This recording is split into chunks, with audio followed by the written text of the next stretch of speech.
Meus queridos irmãos e irmãs, hoje então nós celebramos a solenidade de nosso Senhor Jesus Cristo, Rei do Universo.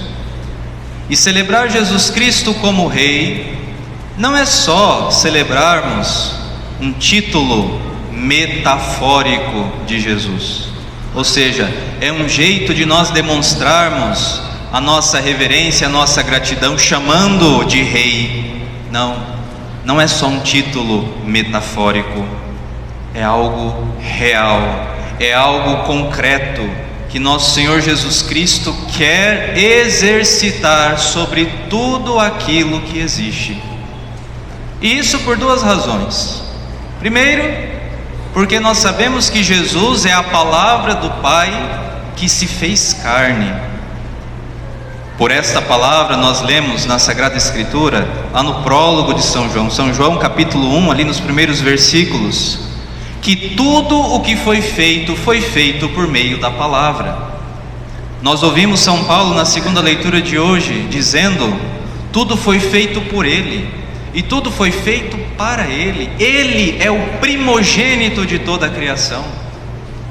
Tudo aquilo que é criado, foi criado pelo Pai, que contemplava o seu Filho, e ao contemplar o seu Filho, criava todas as coisas.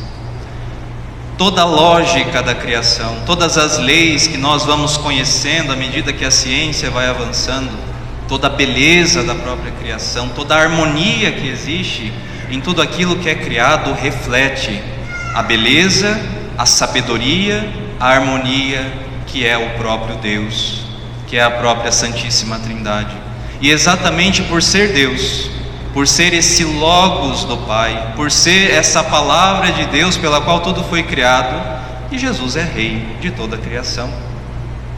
E exatamente porque o ser humano não quis aceitar isso, foi o que aconteceu no paraíso, quando Adão e Eva negam a palavra de Deus e, seduzidos pela palavra da serpente, se deixam levar pelos conselhos diabólicos, eles começam a experimentar a destruição quando eles tiram Deus do trono, quando eles tiram Deus do reinado.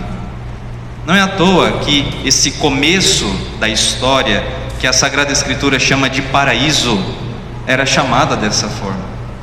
Tudo acontecia da melhor forma possível, exatamente porque Deus reinava sobre todas as coisas. E bastou que Deus fosse tirado do seu trono para começar toda a bagunça que nós experimentamos até hoje na história. Adão e Eva pecam, Adão e Eva traem a Deus, e naquele momento eles que viviam tão bem começam a se acusar. Adão, quando questionado por Deus, diz: olha Deus, eu comi do fruto, mas eu comi do fruto por causa dessa mulher que você me deu. Eles que viviam tão bem, agora começa essa mútua acusação. A mulher acusa a serpente, o homem e a mulher ficam com medo de Deus, eles são expulsos do paraíso. Caim mata Abel, e toda a violência que nós experimentamos até hoje na história se deve ao fato de que Deus foi tirado do seu trono. Deus já era rei, e o ser humano quis que outro governasse sobre ele. Deus poderia ter nos abandonado, mas não foi assim que Ele quis conduzir a história. E Ele envia o seu Filho, aquele por quem tudo foi criado, vem a esse mundo, nascido do ventre puríssimo de nossa querida mãe, a Virgem Maria, assume a nossa natureza humana. E Deus, que já era rei, agora quer ser rei a título de conquista. Lembra? Duas coisas eu disse pelas quais Jesus é rei. Primeiro, porque todas as coisas foram feitas por Ele. Mas agora Jesus é rei porque Ele nos conquista, Ele nos compra com a sua entrega na cruz. Nós, nesse momento, somos convidados a olhar para o Evangelho de hoje e ver o que Deus foi capaz de fazer para reinar sobre nós. Pelo seguinte, gente, Deus, Ele não quer obrigar ninguém a nada. Pode haver que um tirano conquiste aquilo que é a nossa nação e queira nos obrigar a seguir os seus ditames, aquilo que ele pensa, pela base da força, mas Deus não é assim. Deus tem poder para isso, mas Ele não quer fazer assim. Deus quer governar sobre nós, mas Ele não quer governar sobre nós pela força. Ele quer nos governar nos conquistando, para que nós escolhamos ser súditos dEle mesmo. E como é que Ele faz isso? Ele faz isso se entregando por nós. A gente sabe que todo amor que só fica no discurso é um amor do qual nós duvidamos muito. Eu te amo, eu te amo, eu te amo, né? É bonito, canta, a pessoa faz poema, faz poesia, sei lá o que, tudo muito bonito, tudo muito belo, tudo muito romântico. Mas se esse amor não se torna carne e não dá provas da sua veracidade, vai ser sempre um amor duvidoso, um amor ao qual você tem dúvidas de se entregar. Para que não houvessem dúvidas, Deus se faz carne, e não apenas se faz carne, Deus vai até a cruz para nos redimir dos nossos pecados. Nós éramos escravos de um tirano, nós éramos escravos do pecado, nós estávamos condenados à morte, e Jesus então se entrega no nosso lugar.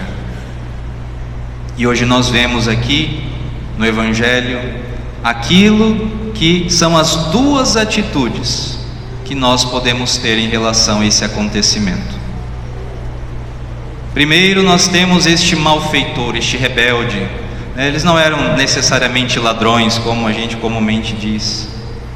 Eram rebeldes, eram homens que não aceitavam o Império Romano e de alguma forma tentavam destruir esse império, rebeldes contra aquele que governava.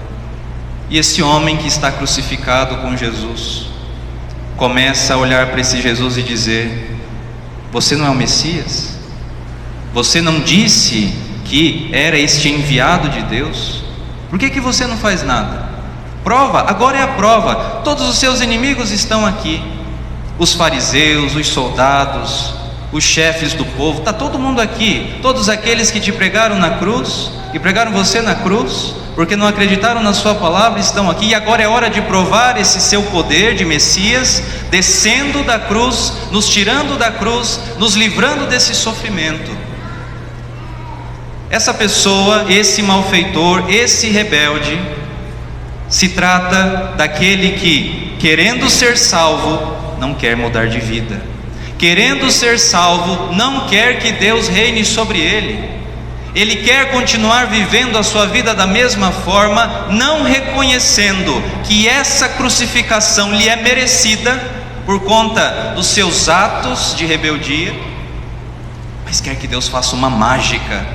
Eu não quero mudar, Deus, mas o Senhor tem a obrigação de provar que você é Deus e me tirar dessa condição de sofrimento, mesmo eu não querendo mudar. Gente, Deus quer ser rei sobre nós, mas Ele não quer fazer isso pela violência. Deus quer ser rei sobre nós, nos unindo a Ele de uma forma toda especial, e isso não é feito sem a liberdade do bom, como nós dizemos, o bom ladrão. Alguma coisa aconteceu no coração deste homem no Calvário.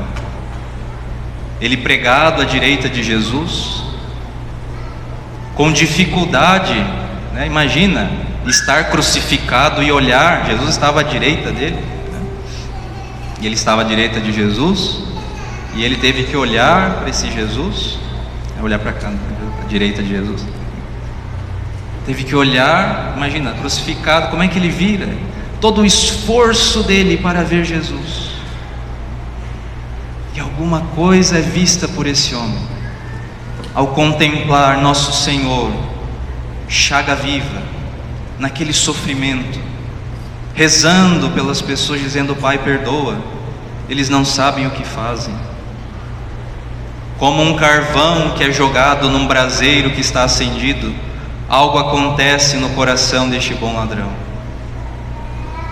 E nós percebemos nas palavras dele que, primeiro, ele não pede para descer da cruz, porque ele sabe que merece esse sofrimento. Quando ele repreende o seu companheiro dizendo: nem sequer temes a Deus, tu que sofres a mesma condenação, nós merecemos o que nós estamos passando, mas Ele não. Ao contemplar a cruz de Cristo, ao contemplar o amor de Deus, ao contemplar tanto sofrimento, nós somos chamados a perceber que o que nos separa de Deus é exatamente o nosso pecado, e que toda a consequência desse pecado nos é merecida sim, porque nós somos pecadores e quisemos construir uma vida fora de Deus. Mas ao reconhecer isso, esse homem se deixa quebrar pelo amor de Deus, reconhecendo a sua miséria, e num ato de confiança infinita, ele olha para Jesus e contempla ali um rei, e diz: Jesus, eu não peço para o Senhor me descer da cruz, eu só peço que o Senhor se lembre de mim quando o Senhor entrar no seu reinado.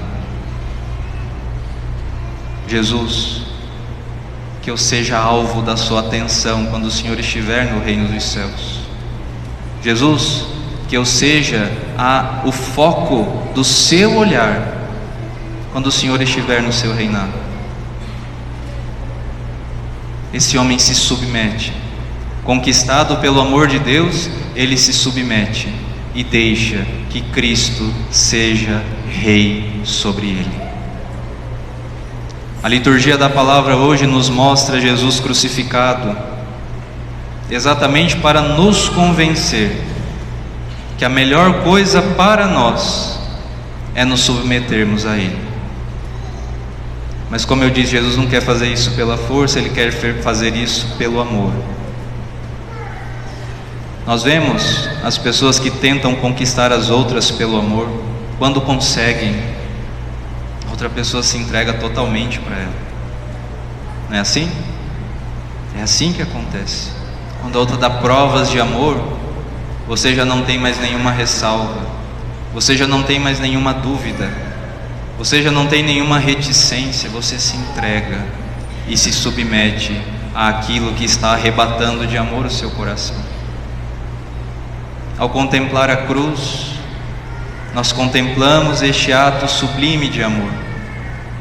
Vemos a gravidade dos nossos pecados pelo tamanho do sofrimento de Jesus, mas vemos também o quanto somos amados, porque das feridas que o nosso pecado causaram, os nossos pecados causaram no corpo de Jesus, dessas feridas saem aquele sangue que nos redime, que nos salva, que nos compra, que nos conquista e que nos coloca de joelhos diante dessa majestade para dizer: Senhor, o Senhor é o meu Rei.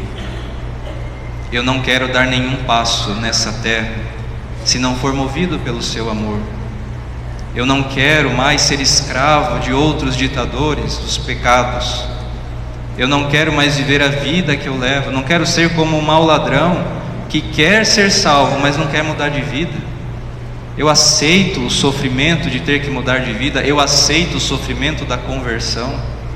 Eu aceito o sofrimento causado pelo fato de que eu ainda não obedeço totalmente a sua palavra e que pelos meus pecados atraí sobre mim esse sofrimento que eu vivo hoje. Mas eu me dobro diante do Senhor, porque eu sei que é do Senhor que vem o meu socorro. Não existe outro Deus fora de ti. Não existe outro rei ao qual eu queira servir. Porque quando o Senhor reina sobre mim, o amor acontece.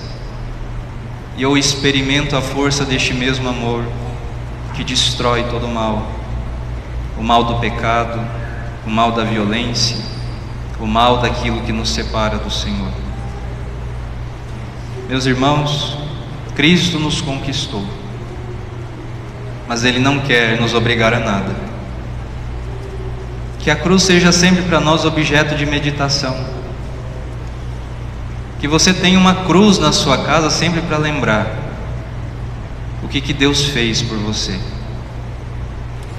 o que Deus quis provar para você através desse amor tão grande.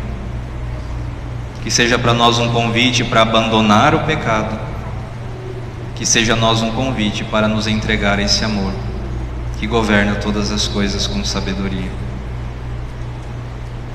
Hoje nós estaremos diante deste mesmo Calvário. É doutrina da igreja, não existe diferença entre a cruz de Jesus e a missa, é a mesma coisa. Nós estamos aqui como ladrões e rebeldes porque pecamos. Vamos pedir hoje a graça de sermos bons rebeldes, bons ladrões, que diante de Jesus reconhecem a sua condição de pecador e aceitam a salvação e a misericórdia que Ele quer derramar sobre nós. Que como bom ladrão nós tenhamos a graça de, entre aspas, roubar o paraíso, nos entregando a esse amor de Deus que nos conquista, que nos salva, que nos liberta. Louvado seja nosso Senhor Jesus Cristo.